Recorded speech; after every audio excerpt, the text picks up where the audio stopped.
Hello, America. My name is Dylan John, and you are listening to the Neo-Fusionist Book Review. This is not your typical book review, as I make no claims to political or philosophical impartiality. This podcast uses the format of a book review to explore the premise of Neo-Fusionism. Neo-Fusionism is the merging of paleoconservatism with naturalism within the framework of the revitalization of the Republican Party. We will be exploring politics, philosophy, psychology, economics, and sociology through a wide variety of books published both recently and historically. Thank you for tuning in. So for today's episode, we will be looking at a book called In Defense of Tradition. And this is the collected shorter writings of Richard M. Weaver.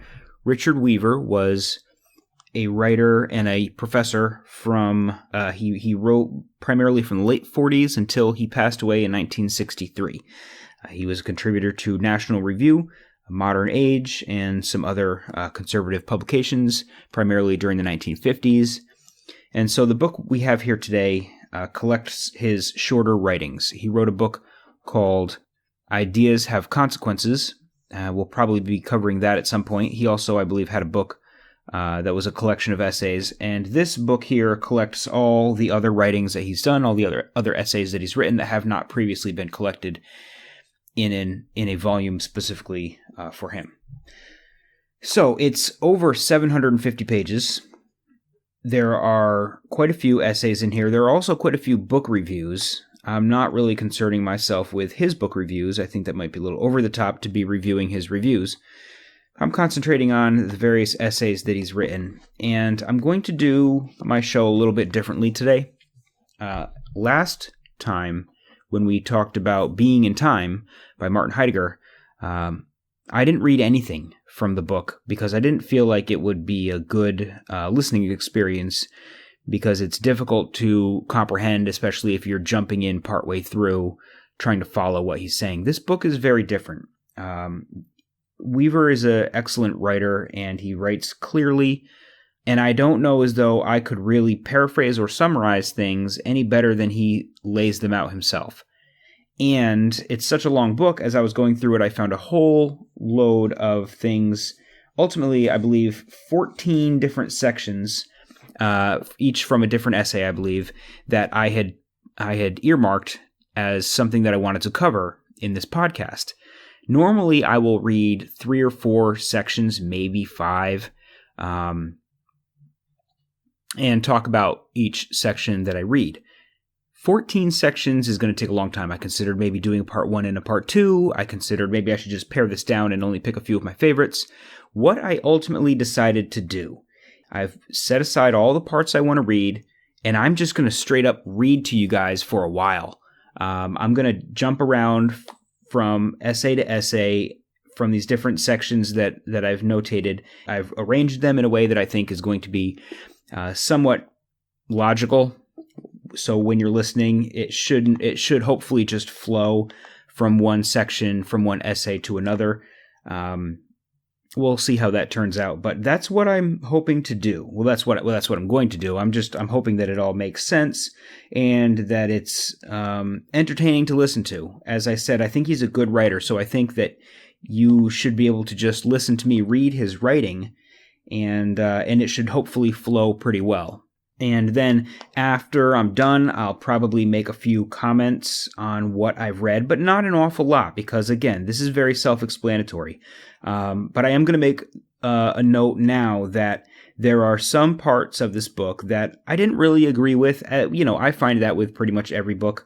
I'm not reading any of his sections about the South. I'm reading minimal sections about history. I guess I've got one little quote here, but much of what I'm reading is when he talks about humanism, and he talks about politics, and he talks about rhetoric, and language, and culture, and those are the parts that I want to read, the parts that I tend to agree with. There might be little turns of phrase here and there in the sections that I'm reading that I don't really agree with, but by and large, everything that I'm going to be reading to you are things that I agree with and that I think are pertinent for the exploration that we're doing here in this podcast. The kind of worldview that we are both exploring and building draws on some of these concepts. And I was really happy to come across some of them because I just thought, boy, this guy really hits the nail on the head on this particular issue. So without any further ado, I'm going to get right in here and start reading to you. He says, from The Cultural Role of Rhetoric. The question of whether we ought to go on living as we do is not a scientific question. Neither is the question of whether we ought to maintain our state, do this or that, follow that policy or another one. All of these are historical and philosophical questions, which can be dealt with only in a world of discourse much wider than that of science, because it contains science as one of its parts. Any assumption that such questions can be answered scientifically, or even that answers can be put in purely scientific language, is subversive of social ordering, which has to have its sanction from elsewhere. Those questions can be answered, certainly in the stage of final resolution, only in the language of rhetoric, for that language takes into account history and circumstance, belief and aspiration, and all of those things felt along the heart, which are decisive in the actions of men. The phenomenon we are confronting today is not being seen for the first time. It has indeed a very old, if episodic history, reaching back to at least Grecian times. The Greeks have in fact left the most instructive lesson in what I shall be referring to from this point on as the struggle between rhetoric and dialectic. Anyone who has dipped into the wonderful dialogues of Plato must have become aware, once he passed beyond their charming surface of play and fancy, of a steady contest going on between two forces. One of these forces is logic or reason, of which Socrates is of course the great protagonist and exemplar. The other is somewhat more difficult to name. It could be called common opinion, or established belief, or the conventional body of ideas about life in the world. This is represented by those whom Socrates overthrows in debate, one after another. The upshot of this contest is that logic, or dialectic, becomes the supreme guide to life, and in fact Plato declares in the Phaedrus that the philosopher king, to whom the governing of men is given, must be primarily, if not exclusively, a dialectician. The sympathies of posterity have been with Socrates, and the more intellectual type of people have tended to accept this proposition as a political truth, never more so than today. But it is precisely this proposition that I desire to hold up for examination. Is logic or dialectic, however brilliant, sufficient without the aid of rhetoric for dealing with res publicae, with the things of common concern? The first feature that strikes us about pure dialectic is that this mode of thinking is neutral toward the bearing of its reasoning upon actuality. The dialectician is interested in drawing out the implications of propositions. He says, if you accept this proposition, you must logically face these inferences, and so on. His work is thus with logical implicativeness, not with historical discovery. Hence, if we define dialectic in this pure form, we are compelled to say that it is indifferent toward existential truth, because the only truth that it recognizes is the product of its own operation. In different language, an exclusive reliance upon dialectical thinking does not allow one to arrive at the truth of existing situations. It only allows the consistency of logical demonstration. This explains precisely why one can become too committed to dialectic for his own good, and for the good of those whom he influences. Because social situations are historical situations, dialectic alone is disruptive. The widespread overturning of institutions in recent history, and the frustration man now feels over his inability to guide his destiny, begins at the most profound level with an uncritical commitment to this belief, the belief that logical inquiry alone, unaided by rhetoric, is sufficient for human counsels. The belief appears among us sometimes in a guise that is not penetrated. We hear it contended by many leaders of opinion that if men will only avoid emotional entanglements and will utilize science in coping with their problems, they will be able to conduct affairs with a success hitherto unknown. That is to say, if they will rely upon dialectic, which is the counterpart to science, in arriving at decisions, they will have the advantage of pure knowledge, whereas in the past they have tried to get along with a sorry mess of knowledge and feeling. My contention is the direct contrary. To give up the use of rhetoric, which deals in historical consciousness and feeling, is the straight road to that skepticism and paralysis which today affects so much of the thinking of the West. No better illumination of the contrast between the two modes can be found than in the trial of Socrates himself. Certain aspects of this extraordinary incident show in clearest outline the relation of dialectic and rhetoric, and of both of these to practical policy. The reflective portion of mankind has wondered for centuries how so brilliant and civilized a people as the Greeks could condemn to death this famous philosopher. It would be blasphemous to suggest that the Athenian assembly did not commit a dreadful injustice. But since the condemnation occurred, there must have been some cause, and I think that the cause lies much deeper than the fact that some of the men with whom Socrates associated turned out badly, or the resentment of a few Athenians whose vanity he had wounded through his questioning. The people of Athens had a certain case against Socrates which can be understood and elucidated. Set against their own attitudes and behavior, the case may not look very good to us, and we can still say that they put to death the most virtuous man in the city. Yet something very interesting and important can be discovered through analyzing in a fresh way the lines of force that brought about the result. Socrates has come down to us as one of the greatest ethical teachers of all time.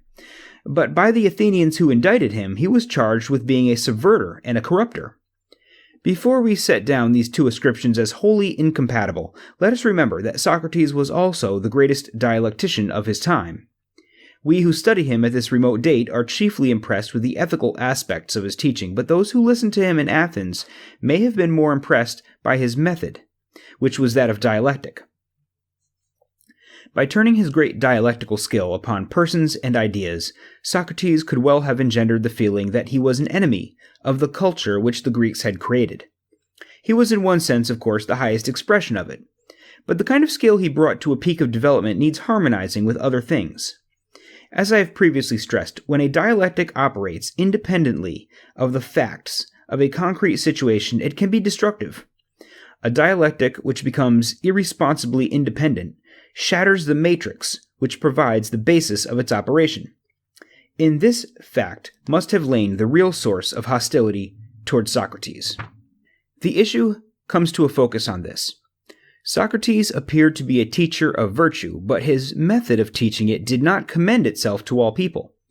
Now we come to the possibility that they had a share of justice on their side, apart from the forms which the clash took in this particular trial. I have mentioned that Socrates had derided poets and politicians and rhetoricians. The result of this was to make the dialectician appear to stand alone as the possessor of wisdom, and to exclude certain forms of cognition and expression which historically have a part in holding a culture together. It is not surprising if, to the practitioners of these arts, his dialectic looked overgrown, even menacing. And in truth, it requires an extreme stand to rule out politics, poetry, and rhetoric. The use of a body of poetry in expressing the values of a culture will hardly be questioned, except by one who takes the radical view presented by Plato in Book 3 of the Republic. But Socrates says in an early part of the Apology that when he went to the poets, he was ashamed to find that there was scarcely a man present who could not speak better than they about the poems they themselves had composed. But speak how? Poets are often lamentably poor dialecticians if you drag them away from their poetry and force them to use explicit discourse. However, if they are good poets, they show reasoning power enough for their poetry, and they contribute something to the mind of which dialectic is incapable: feeling and emotion. The art of politics, though it often repels us in its degraded forms, cannot be totally abandoned in favor of speculation. Politics is a practical art. As such, it is concerned with man as a spatio-temporal creature. Hence, some political activity must take the form of compromise and adjustment. There is a certain relativism in it, as a process, which fact is made inevitable by the human condition. We need not question that Socrates was an incomparably better man than most of the politicians who ruled Athens. The great, and, if you will, tragic error made by him lay in assuming, as some of our rationalists and liberals today like to assume, that society is a debating club. Society is not a debating club, but a going concern. It cannot debate at once all the postulates on which it is based, as if nothing had ever been decided.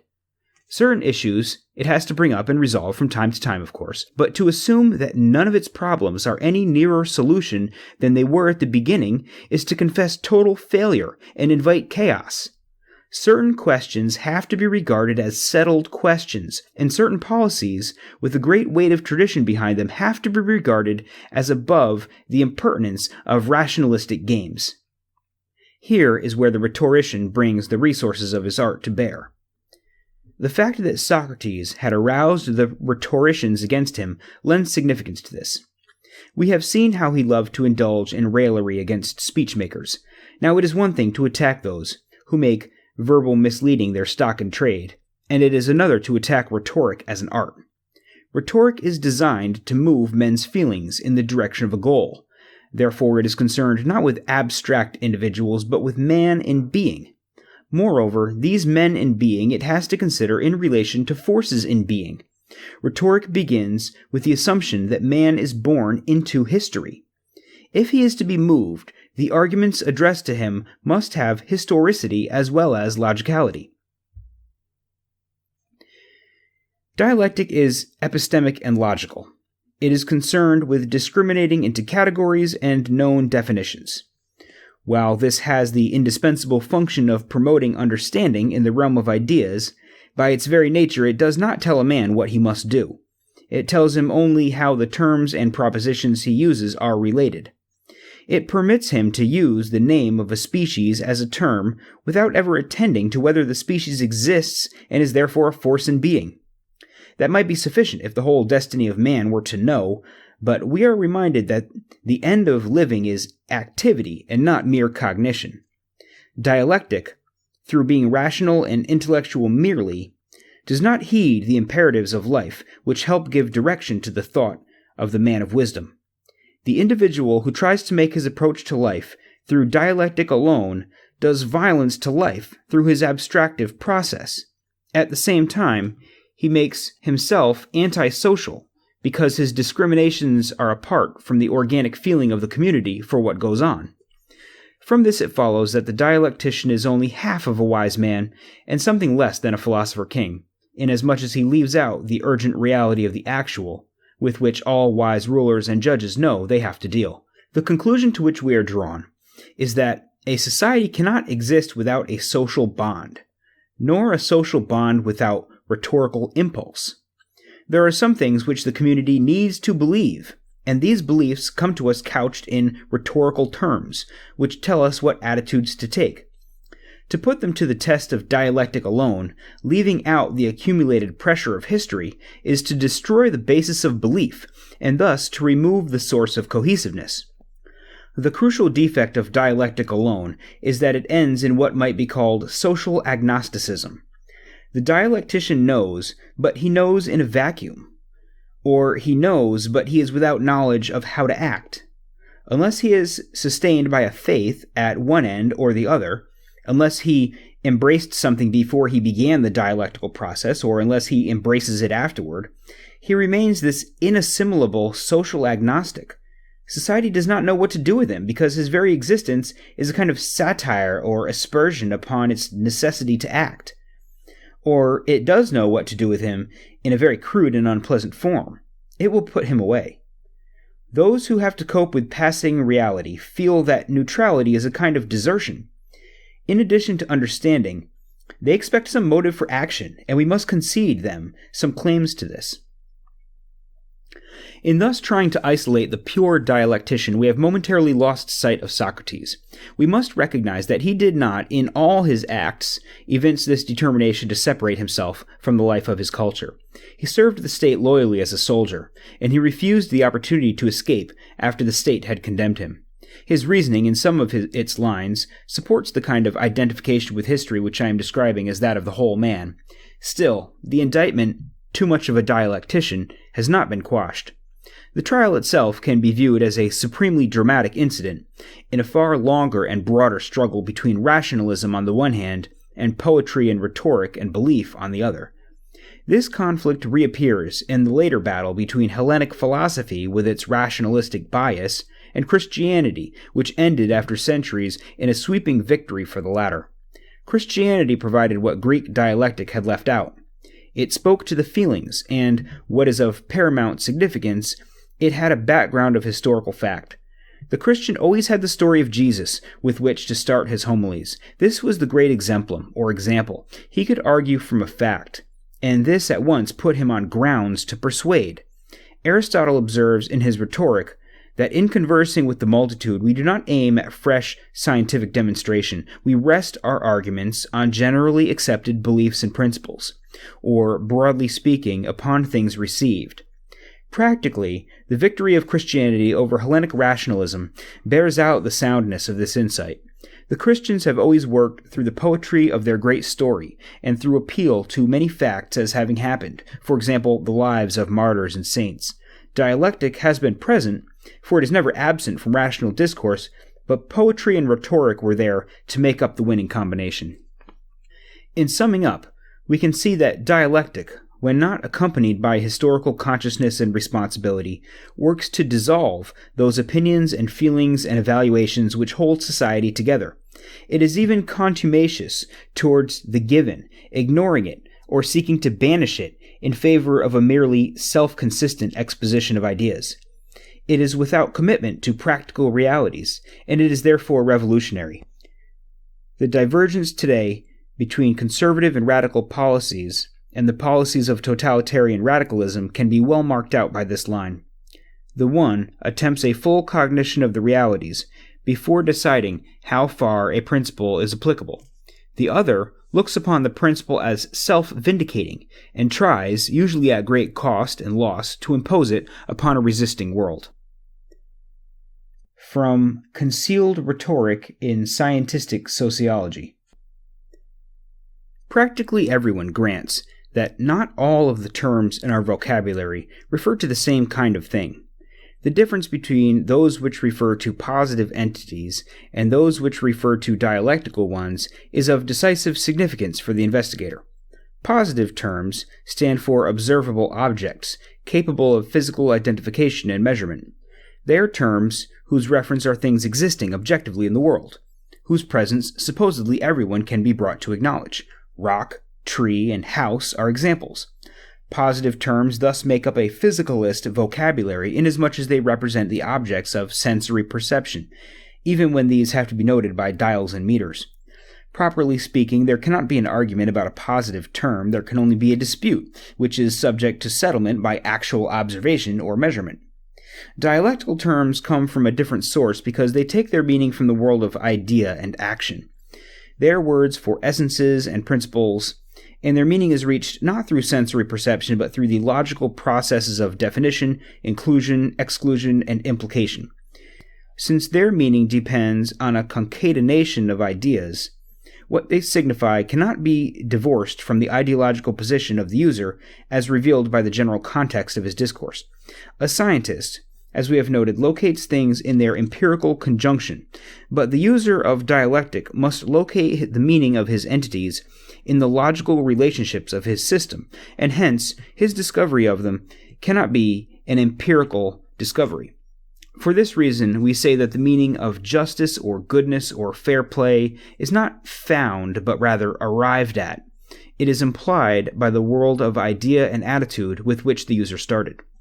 A dialectical term does not stand for motion, as the positive term out of science might do, but for action, which cannot be freed from the idea of purpose and value. The scientistic sociologist has tried to maintain his scientific stance by endeavoring to give the impression that all the terms he uses are positive and hence can be used with the same objectivity and preciseness as those of the physical scientist. I say he has endeavored to give the impression because even an impression that this can be done is difficult to induce for any length of time. The point I wish to make here is that the scientistic sociologist is from the very beginning caught up in a plot, as it were, of attitude and action, and that he cannot divorce the meaning of the incidents from the structure of the plot. The plot is based on a position which takes facts out of empirical conjunction and places them in logical or dialectical constructions.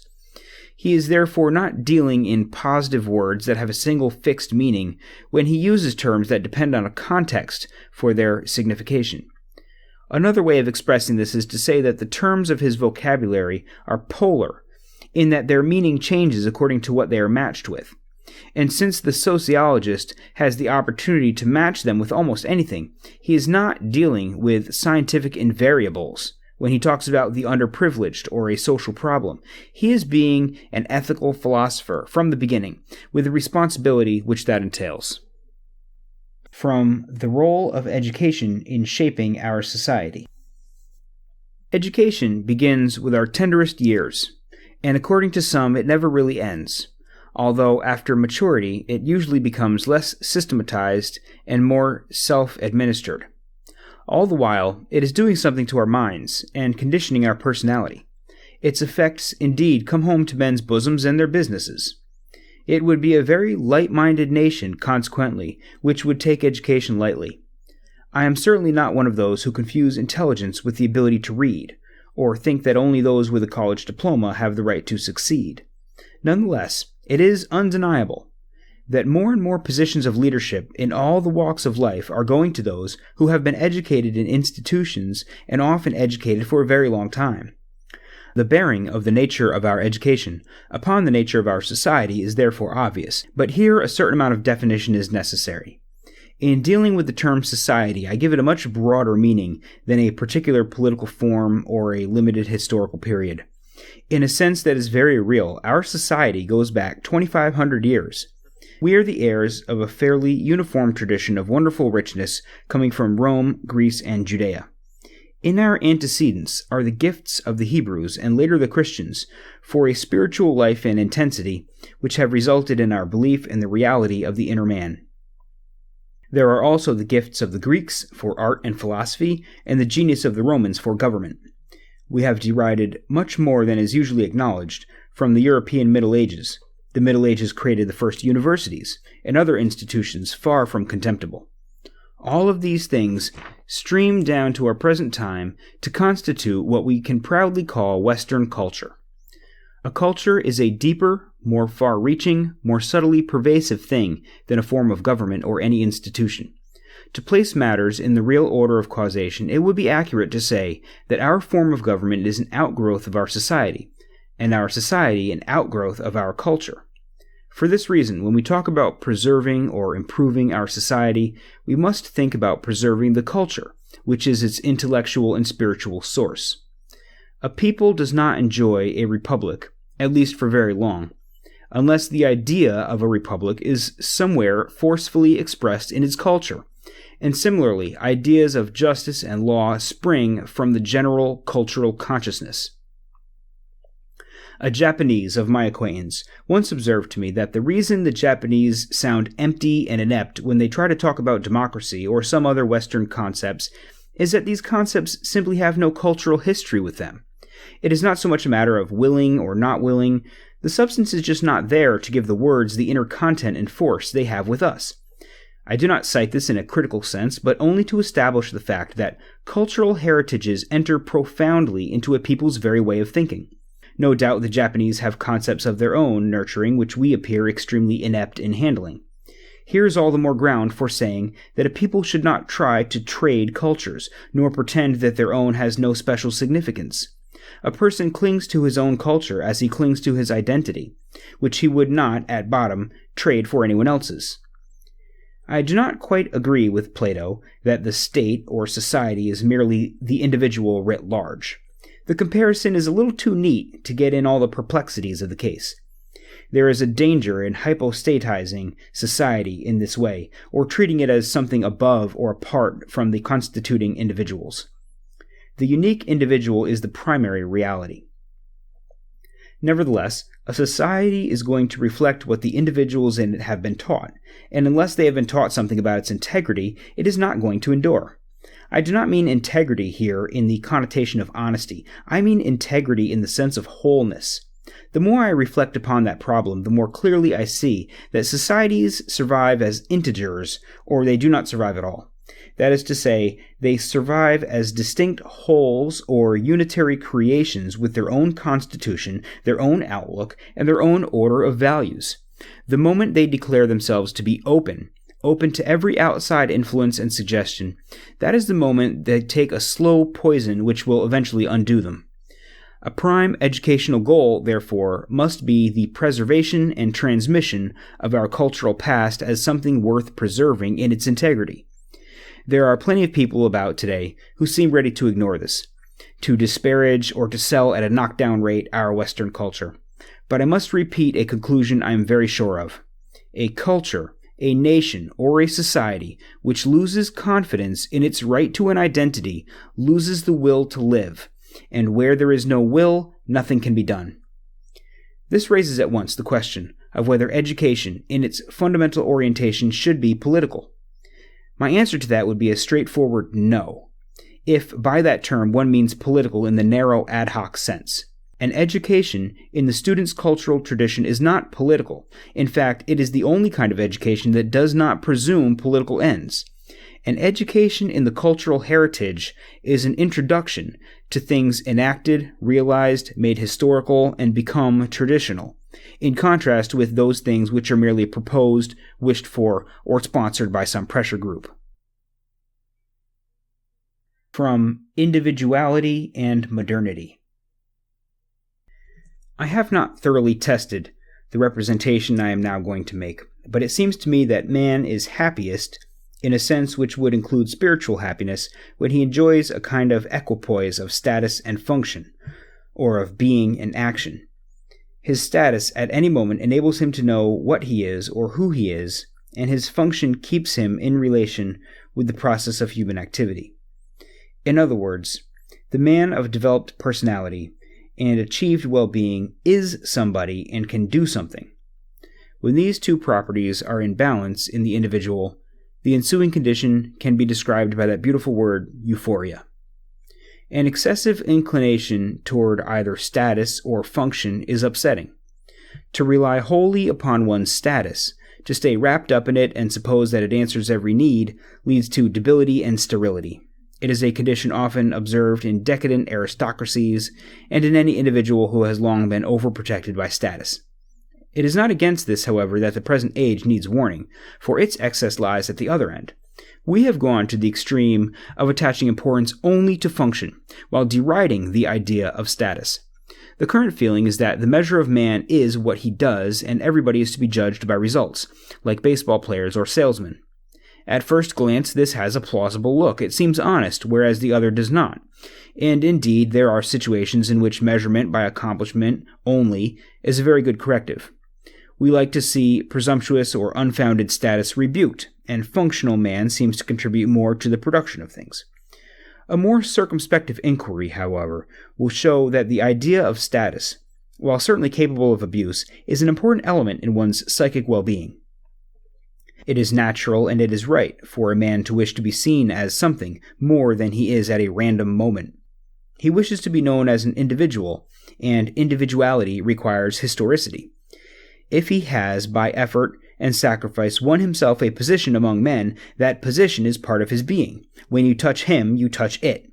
When you address him, you are not addressing merely the externals of indifferently preserved flesh, you are addressing the man within, who has achieved a state of being.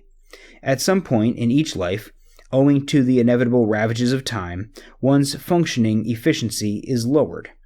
We do not subtract from the individual's honor in society because he can no longer run 100 yards in 10 seconds, or perform the labor that he could at 30, or write poetry with the passion of his youth. Rather, his achievements are listed after his name, and he is, so to speak, emeritus. But one of the main tendencies of modernism, if I mistake it not, is to discontinue accumulated status and to insist that the only worth is that which is present and demonstrable. The philosophy of instrumentalism has lent theoretical support to this notion. The harm that is done to the individual thereby is this: every person needs to have a sense of his place, or what is often called a sense of belonging. A sure sense of status, I think, confers this more than anything else. Much of the subconscious anxiety and feeling of lostness from which many people suffer today results from this broad-scale attempt to do away with status, which is like doing away with home. Home is the place where our status is known and duly respected. Change for its own sake and function as the sole criterion have brought about a condition of mobility such that many people no longer feel that they have a place, physical or spiritual. I'm inclined to think that pure function or activity without a backdrop of status is meaningless. The small boy who puts on a cowboy suit or a fireman's helmet shows that he wants to function as something. From Life Without Prejudice. A prime object of militant communism is to produce a general social skepticism.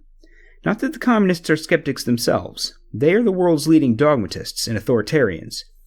But in order to bring about their dogmatic reconstruction of the world, they need to produce this skepticism among the traditional believers. They need to make people question the supports of whatever social order they enjoy, to encourage growing dissatisfaction and a feeling that they have inherited a bad article.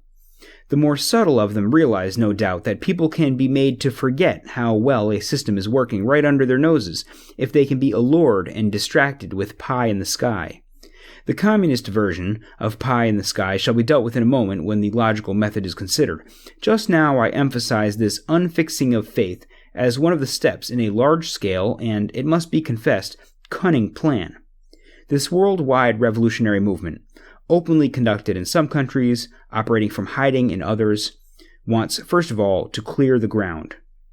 To this end, what it knows that it must overcome is the binding element, or the cohesive force, that holds a society together. For as long as this integrative power remains strong, the radical attack stands refuted and hopeless. This will explain the peculiar virulence with which communists attack those transcendental unifiers like religion, patriotism, familial relationship, and the like. It will also explain, if one penetrates the matter shrewdly, why they are so insistent upon their own programs of conformity, leveling, and de-individualization. However paradoxical it may appear at first sight, we find when we examine actual cases that communities create a shared sentiment, a oneness, and a loyalty through selective differentiation of the persons who make them up. A society is a structure with many levels, offices, and roles, and the reason we feel grateful to the idea of society is that one man's filling his role makes it possible for another to fill his role, and so on. Because the policeman is doing his policeman's job, the owner of the bakery can sleep well at night. Because plumbers and electricians are performing their functions, doctors and lawyers are free to perform theirs, and the reverse. This is a truistic observation, no doubt, but too little attention is given to the fact that society exists in and through its variegation and multiplicity. And when we speak of a society's breaking down, we mean exactly a confusing of these roles, a loss of differentiation, and a consequent waning of the feeling of loyalty. Society makes possible the idea of vocation, which is the primary source of distinctions. The ceaseless campaign of the communists to make every people a mass has at its object the erasing of those distinctions which are the expression of this idea. In the communist utopia, Comrade Jones would work the mines and Comrade Smith would write political articles for the party organ, or perhaps he would be assigned the task of proving the non-existence of metaphysics. Their comradeship would be of far greater importance than their vocations. But to what end? The answer to this lies in some messianic idea derived from the prophecies of Marx, Lenin, and Stalin. The point is that their hostility to distinctions of all kind, as we know them in our society, conceals a desire to dissolve that society altogether. And we see that practically all traditional distinctions, whether economic, moral, social, or aesthetic, are today under assault as founded on a prejudice. This shows itself in everything from the more absurd theorems of democratic action to the ideal of non-competitive education, by which teachers who ought to be on the dunce's stool themselves have been led half the distance to Moscow. Although the aim is this general social skepticism, the communists and their helpers are sufficiently experienced in ideological warfare to know that it is often bad policy to attack everything at once. To do this may cast doubt upon your own motives and cause people to suspect that something is wrong with you. Often, the best tactic is to single out some special object and concentrate your force upon this, while feigning a benevolent attitude toward the rest of the order. This enables you to appear a critic and a patriot at the same time. It is a guiltless-looking role because most of us object to and would like to reform one or more of our country's institutions, even though we have a profound attachment to it as a whole. The difference with the communist is that this is part of a plan to discredit and do away with the whole. And this is why it is important to know the political method by which he proceeds. He knows that if you can weaken one after another of the supporting pillars, the structure must eventually collapse. He works then like a termite, except that he selects and directs his effort.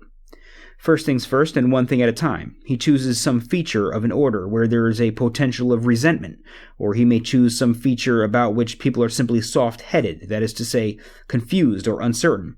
It may be the existence of rich men. It may be the right to acquire and use property privately. It may be the idea of discipline and reward in education. It may be some system of preferential advancement which produces envy in the less successful. His most common maneuver, as previously suggested, is to vilify this as founded upon prejudice. The burden of his argument usually is that, since these do not have perfectly rationalized bases, they have no right to exist. You will find especially that he pours his scorn, and this seems a most important clue to his mentality, upon those things for which people have a natural and, in his sense, irrational affection. From Reflections of Modernity. Everybody senses that in the modern world there exists a massive trend toward uniformity and regimentation. Individualism has never before been under such pressure, not even from the most repressive forms of government. This is true not only because of certain political ideologies which fill the wind, but also because the products of modern technology have created an order which makes the expression, or even the retention of individuality increasingly difficult. Actual physical obstacles are there, and then there exists the tremendous pressure to conform and be like the majority when what is like the majority is heard on radio and television and is portrayed in nationally plugged advertisements. A picture is created, a way of doing things is stereotyped, which crosses more and more boundaries and makes itself more and more insistently the model. The result, unless some way is found to check or elude this pressure, threatens to be fatal to cultural pluralism. By cultural pluralism, I mean simply the appearance, growth, and coexistence of a number of different cultures, often within one political division. A plurality of cultures affords the same kind of richness in space that the cultures of the past, to which I have been alluding, provide in time. For when we look into the matter, we discover that all of the world's cultures have been regional. Culture always develops in a region, though sometimes it can be a fairly large one. It expresses the feelings of the people in that place and time, and it is always conscious of itself. That is to say, it can quickly recognize what is foreign to it. A culture, to use a word which has certain unfortunate connotations today, operates on a principle of exclusiveness, and can operate on no other. I'm not referring here to any principle of class distinction or to that snobbishness which the more cultivated sometimes look down on the less so. Those are totally different matters. The principle of exclusiveness of a culture is simply its integrity. It is an awareness of the culture that it is a unity of feeling and outlook which makes its members different from outsiders. The culture of ancient Greece is an outstanding example of this. The Greeks applied to outsiders the term barbaroi, which is the source of our term barbarian. But they did not mean by it barbarian in our sense. By barbaroi, they signified those speaking a different language. And since language is one of the supremely important elements in a culture, it is clear that this was a cultural, not a social or political designation of the outsider. Yet there has never been a time when the existing culture has been more widely diffused among the people as a whole than in the Greece of Pericles. Everyone belonged, everyone participated in it, but everyone sensed a difference between himself and those speaking a different language. This is what I mean by cultural unity and by the regional character of a high culture. From Education and the Individual.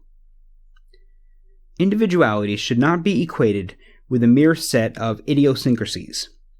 Idiosyncrasy is casual, fortuitous, essentially meaningless.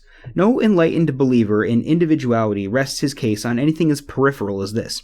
To be an individual does not mean to be peculiar or somehow curious in one's outlook. It does, however, mean to be distinctive. Individuality as a goal must be explained by men's inclinations toward the good. All of us aspire toward something higher, even though there are varying ways in which that something higher can be visualized or represented.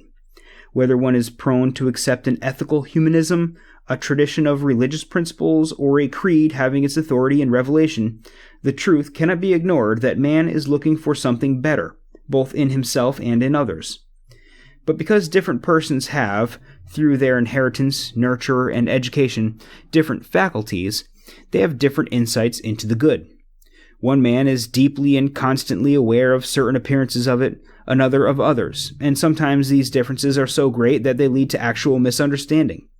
Nevertheless, the wisest have realized that such differences express, finally, different orientations toward values, and that the proper aim of society is not to iron them out, but to provide opportunity for their expression.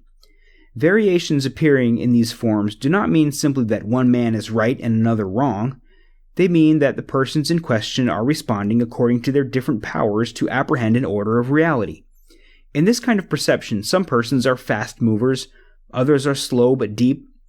Some have to see things concretely, others are more successful in working out ideas and principles. Some people are profoundly sensitive to place, others would do about the same kind of thinking anywhere. Some do their best work while feeling a sense of security, others require the excitement and stimulus of uncertainty to draw forth their best efforts. Such a list of differences could be extended almost endlessly, but what it comes down to is this. The reason for not only permitting but encouraging individualism is that each person is individually related toward the source of ethical impulse and should be allowed to express his special capacity for that relation. This is at the same time the real validation of democracy. Democracy cannot rest upon a belief in the magic of numbers. It rests upon a belief that every individual has some special angle of vision, some particular insight into a situation, which ought to be taken into account before a policy is decided on. Voting is perhaps only a rough way of effecting this, but the essential theory is clear. Every person is deemed to have something worthy to contribute to decision-making, and the very diversity and variety of these responses are what make democracy not indeed a more efficient but a fairer form of government than those in which one or a few men at the top assume that their particular angle upon matters contains all the perception of the good that is needed. Yet there is a very true sense in which one does not become an individual until he becomes aware of his possession of freedom. One cannot act as a being until one is a being. One cannot be a being unless he feels within himself the grounds of his action. The people in this world who impress us as non-entities are, in the true analysis, people whose speech and actions are only reflections of what they see and hear about them, who have no means of evaluating themselves except through what other people think of them. These are the other-directed men, the hollow men, the men who have to be filled with stuffing from the outside, of which our civilization is increasingly productive. The real person is, in contrast, the individual who senses in himself an internal principle of control to which his thoughts and actions are related. Ever aware of this, he makes his choices, and this choosing is the most real thing he ever does because it asserts his character in the midst of circumstances. Then the feeling of freedom comes with a great upsurging sense of triumph. To be free is to be victorious. It is to count, whereas the non-entity, by his very nature, does not count. From On Setting the Clock Right. Isn't it curious that almost any serious social criticism today will be met with the retort that you can't turn the clock back? If one hints that atomic energy may not be a good thing for mankind in its present state of moral development, one is accused of turning his back on the future. If one suggests that the war of unlimited objectives really settles no more than previous wars have done, but entails immensely greater destruction of life and property, one is charged with wanting to return to the horse and buggy days. If one remarks that both theory and observation prove that collectivism is fatal to individual liberty, one is blamed for being out of step with the times. If one hazards an opinion that the amount of noise and confusion prevailing today is perhaps not the best thing for the human psyche, one is branded an enemy of progress. In fact, I can't think of any objection to the present physical and moral order, which would not likely be answered with some variety of the charge that the critic wants to turn the clock back. This retort is heard so regularly, and from sources so influential in the practical way, that we need to make a serious examination of its argumentative basis.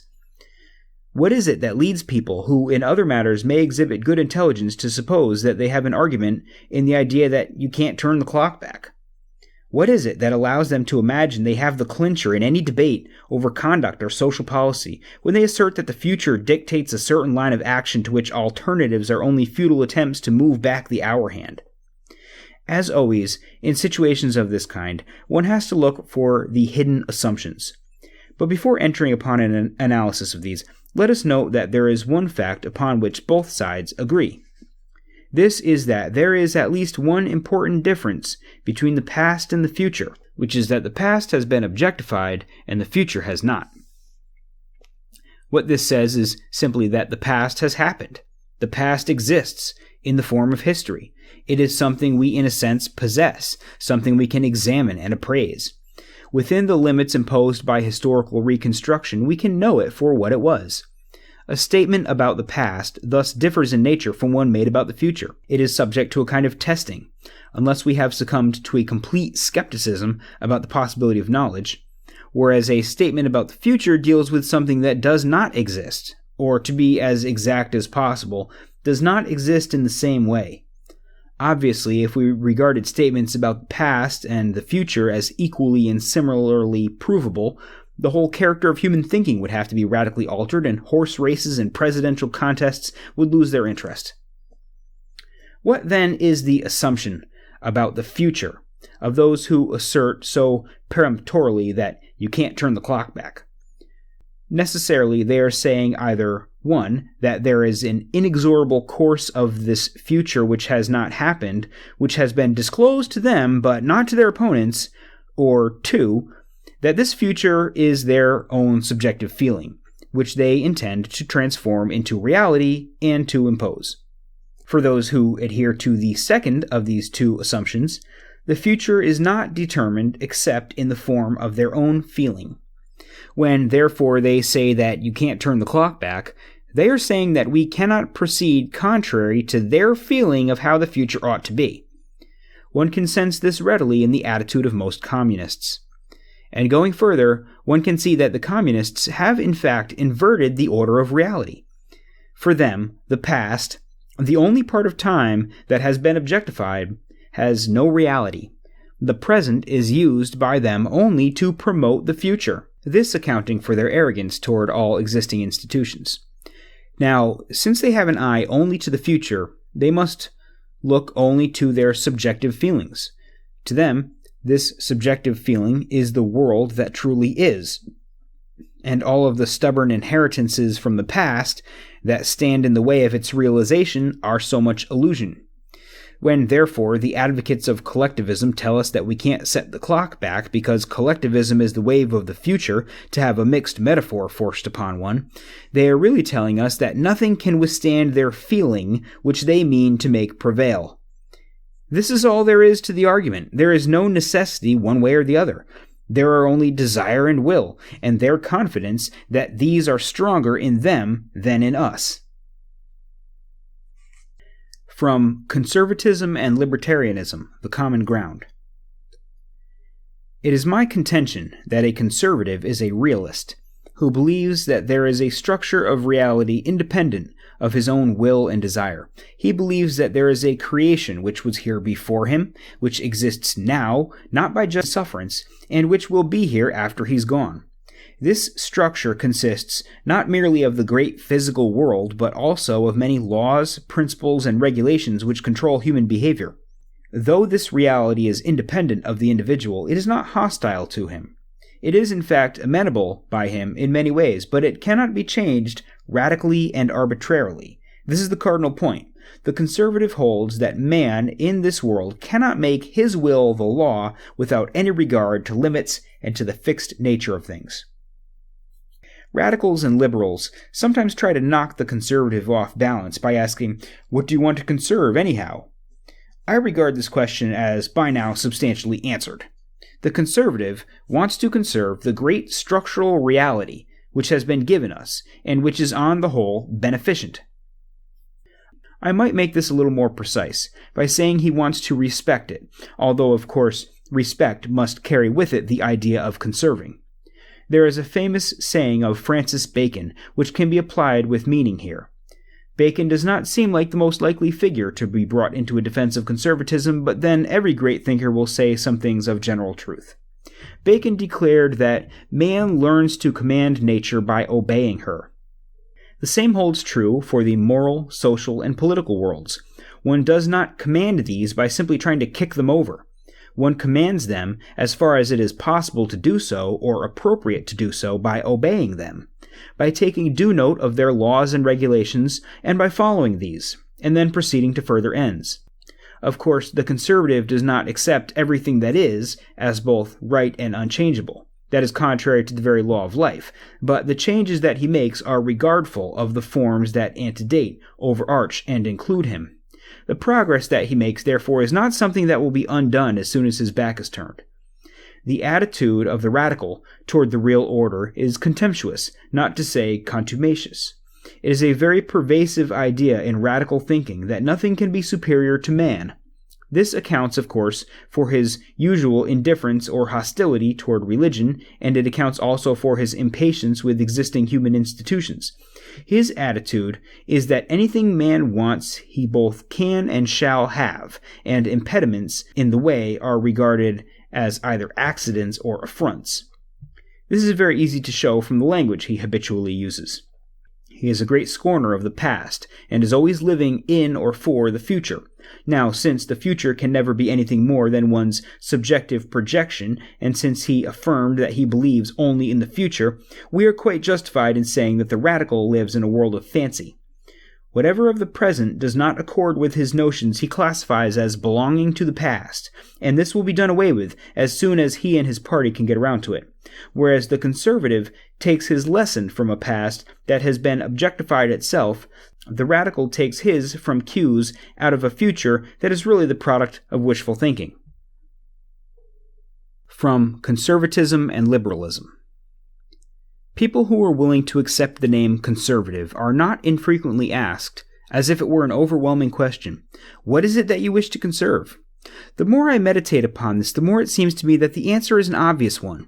The conservative wishes to conserve man, the human being. The implications of that answer, however, are not so obvious, and perhaps that is why the question is so often raised. When one says that he wishes to conserve man, he signifies, for one thing, that he knows what man is. That is to say, he believes that man has an essential being, a definable nature, and a proper end. The program of conservation must seek to know that being better, to understand the capacities and limits of that nature, and to help man attain that end. I shall repeat this, for I think it is a cardinal point for any intelligible conservative position. The conservative thinks that man has a definable nature, that he is happiest in the true sense when he is following the laws of that nature, and that he has a unique and transcendent destiny. In second place, the conservative believes that there are forces in this world which are inimical to these and which militate against all of them. There are forces which tend to confuse him about the reality of his being, voices which tell him that he has no nature except what is exhibited historically from day to day, and there are theories which deny the idea of a destiny. These forces and ideas are disintegrative, in the sense that they leave man puzzled and at loose ends. The thinking conservative feels that this man needs help, and to the extent that he is engaged in combating the disintegration, in conserving what otherwise might be lost or dispersed, his is an activist program. Here, I suggest, lies the germ of the movement of the new conservatism in this country and elsewhere. From Reflections on Modernity. All political arguments stem ultimately from the question, what is man? So do all educational arguments. This may be a platitude, but someone has defined a platitude as a truism imperfectly realized. There is sometimes need for a little commentary on what everybody more or less knows, or at least senses. All political questions have to do with how to take care of man, how to feed and house him, how to organize him, how to train him, and how to make room for that part of his life which is cultural and diversionary. In line with this, all educational controversy revolves around how best to develop him. I think it goes without demonstrating that one cannot argue these questions in any intelligible fashion unless one has a concept of man, unless one knows what kind of creature he is providing for, or training, or organizing. One cannot envisage goals or even methods. We train horses for one thing, and men presumably for something else, but what do we train men for? Goals and methodologies both will depend upon the answer to that question. Basically, our modern confusions and animosities derive from the fact that in the last century we have lost our consensus, our agreement, about the definition of man, about this creature who lives in every one of us and who, in his aggregations, raises our political problems. Looking into the more recent literature on this subject, one can discover two broad schools of thought on the matter, which divide in an interesting way. One of them, which I will label the scientistic, denies in effect that there is a nature of man. Most of these people are, in my opinion, modern Darwinians or evolutionists, whose views are actually dominated by some principle of natural evolutionism. Their views can be summed up rather simply. They say there can be no nature of man because man is a creature still in evolution. He was something 1,000,000 years ago, he is something else today, and in the future he will be something else again. From such a point of view, it is idle to speak categorically about a nature of man, since that nature is a fluid something. Least of all, they think, do we know what man was intended to be? Who or what was the intender? For all one can say positively on this, he was intended to be a cannibal, or to develop 2 heads, or to fly through the air on his own power. I indulge in caricature here, of course, but the principle remains.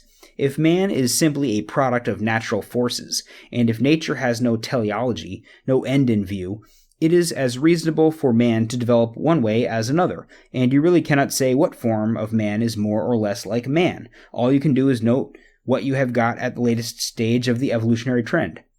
For the same reason, you cannot expect to prescribe for him except in a very provisional way.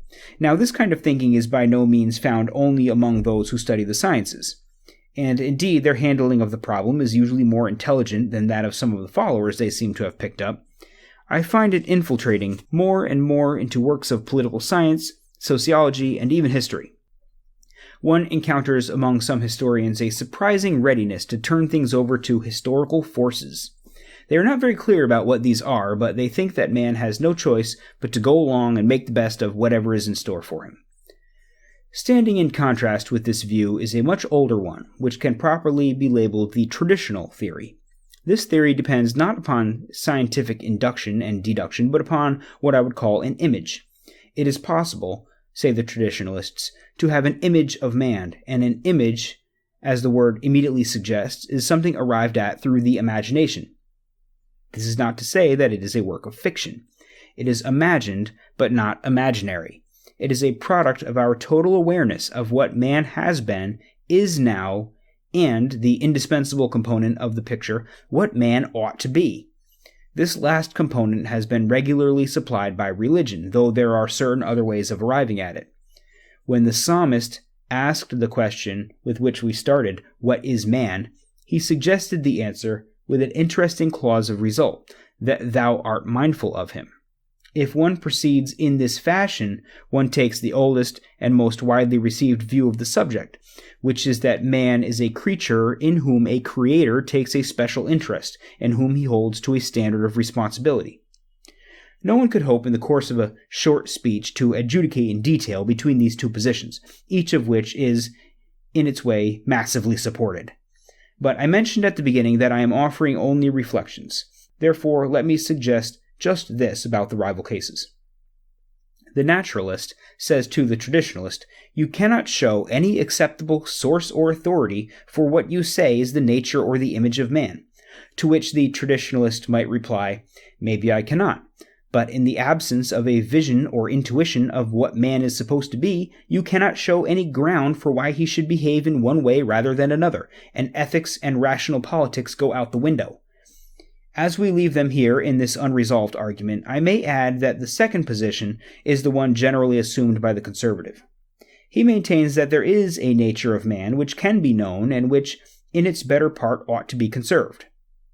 It is on this nature of man that we found commonwealths and erect institutions and chart our courses toward good but realizable goals. He is disturbed when he hears from the other side only that this is a changing world and that we ought to be prepared to change with it. Change, in itself, cannot be a meaningful principle of ordering, and there are very grave liabilities in the idea of an endless or infinite change. Aristotle, somewhere, makes the profound observation, I cannot cite chapter and verse here, that with an infinite series it is impossible to conceive an order of the goods. That is a metaphysical proposition, but metaphysical truths have an uncomfortable way of rearing their heads when we are attempting to get to the bottom of practical problems. The status of good or value in a world delivered over entirely to change is not something confined to classes in philosophy. It intrudes into our common councils. That is why we all need to reflect upon what the statement can mean when we are told, as we regularly are told today, that we are living in an ever-changing world. From Humanism in an Age of Science. We are all familiar with the assertion that we live in an age of science. So many times have we heard it that probably few of us pause to give this statement reflective content. When we do attempt to say more, particularly what the science is that dominates our world, we find ourselves looking at a program of inquiry and at the solid or tangible results of that program. About the inquiry itself, I shall say what may seem a dreadful thing, but I propose to offer my grounds. It seems to me that this inquiry reflects a habit of mind which must disquiet us. The habit appears to rest on a supposition that if you can do a thing, you must do it, and I characterize that only as an infantile mentality. It is like the stage of boyhood one passes through, during which one feels that if he can chin himself 20 times, he must do it, that if he can throw a rock across a certain stream, he must do it. That criterion, then, is not whether you should do a thing, but whether you can do it. I am afraid that much of the vast scientific activity which goes on about us is predicated on nothing profounder than that. There is a real bite in Winston Churchill's description of science as organized curiosity. But this attitude that if you can do a thing, you must do it, is one that civilized societies outgrow, and I should like to develop this proposition more seriously by approaching it through another route. Those familiar with Plato's Phaedrus will recall an early scene in that dialogue, before the argument settles down to a single theme, and while Socrates and Phaedrus are exchanging what might be called pleasantries. The two are outside the city walls looking for a shady place to rest. As they walk along, Phaedrus is reminded that this is the place where, in the myth, Boreas is said to have carried off Oreithyia. Phaedrus then asks Socrates whether he believes the tale is true. The answer which Socrates gives has always seemed to me one of the most meaningful things in this wonderful dialogue, because it pits scientific rationalism against humanism, and humanism carries off things with a high hand. He begins his answer by remarking that many tales of this kind are open to a sort of rationalization, that is to say, one may substantiate a scientific explanation by saying that a young maiden was playing on some rocks when a blast of north wind pushed her over, and that when she died in that manner she was said to have been carried off by Boreas. I think such explanations are very pretty in general, says Socrates, but are the inventions of a very clever and laborious and not altogether enviable man. This sort of explanation produces only a boorish type of wisdom. The Greek phrase might be rendered a countrified sort of wisdom, and Socrates regards it as beside the point. I have no time for that kind of investigation, he says, if I may translate loosely here, because I don't yet understand myself. Why should I occupy my time with matters like that while I still do not understand whether I am a monster more complicated and more furious than Typhon, or a gentler and simpler creature to whom a divine and quiet lot is given by life? This statement of Socrates contains the essence of humanism. What it asks is merely this: can I afford to spend all my time, or even much of it, studying the rocks and the trees, while I still don't know what my nature is, and therefore cannot be sure what use I would make of these studies? This is the locus classicus of the principle that we do not find the secret of man's life in the study of things. Modern man has obviously taken the alternative that Socrates rejected. He has made the most prodigious researches into nature and has come up with terrifying discoveries. To use an illustration which comes very close to home, he has unlocked the secret of atomic energy without waiting to make certain whether he is a creature crueler and more furious than the monster Typhon. The first use he made of this great discovery was to drop it on the heads of other men. The parallel is so close that I cannot refrain from mentioning that Typhon, in the legend, was chiefly notorious for having slain his brother. What this illustrates to me is that, after all the labors of the social scientists, we now know less about human nature than did the men of Socrates' day or the men of the Middle Ages. They recognized that man needs to be protected against himself, and they were interested in setting up internal safeguards. We seem to think that only external safeguards, in the form of bastions and air fleets directed against other men, are needful. The Greeks and the men of the Middle Ages made their failures, but they seem not so egregious as the failures we have made and the failures we may be facing, because our theory of the human being has simply ceased to be candid. It is no longer candid because it will not recognize that man has a bad nature too. This is not our whole nature, but it is a part of our nature which has to be looked after sharply.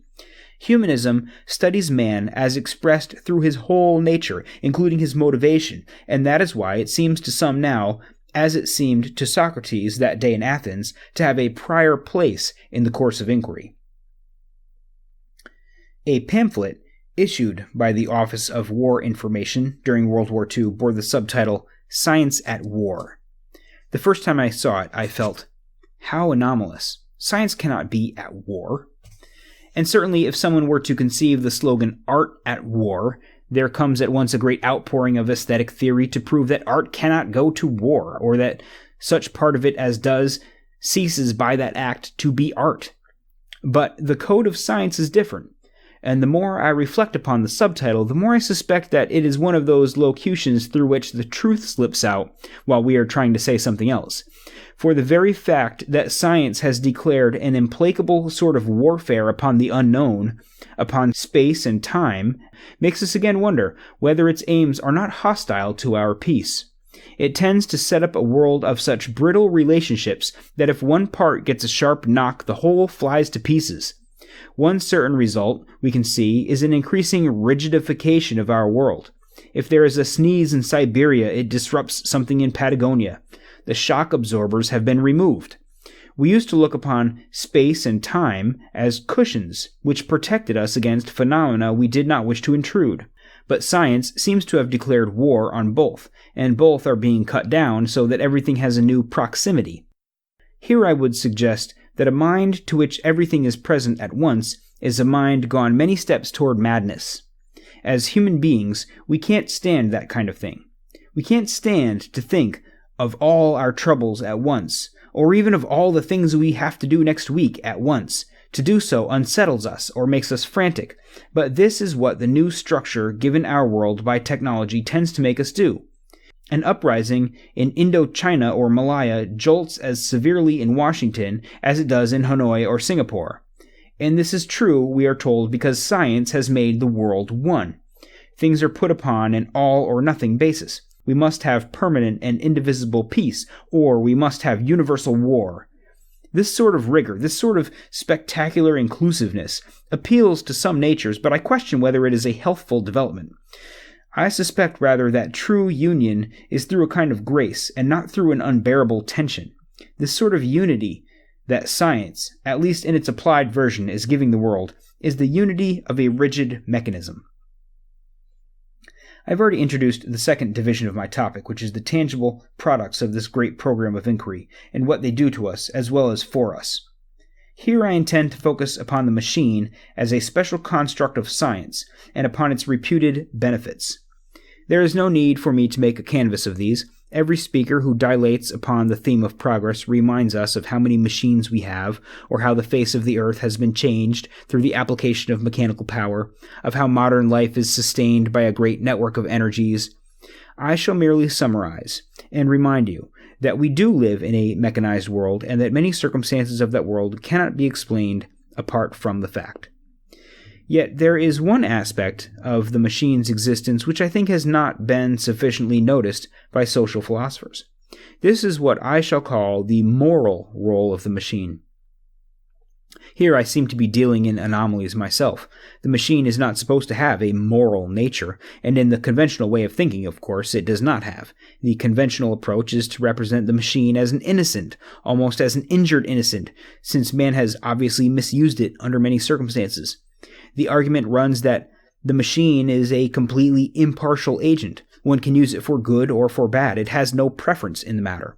Or, to put this into a figure, the science of ballistics, along with some other sciences, will tell you how to make a gun, but it will not tell you whom to shoot with it, and the gun itself will not tell you either. Therefore, it is said the great tragedies of our day cannot be blamed upon science and machinery, since they never fail to exhibit a perfect impartiality.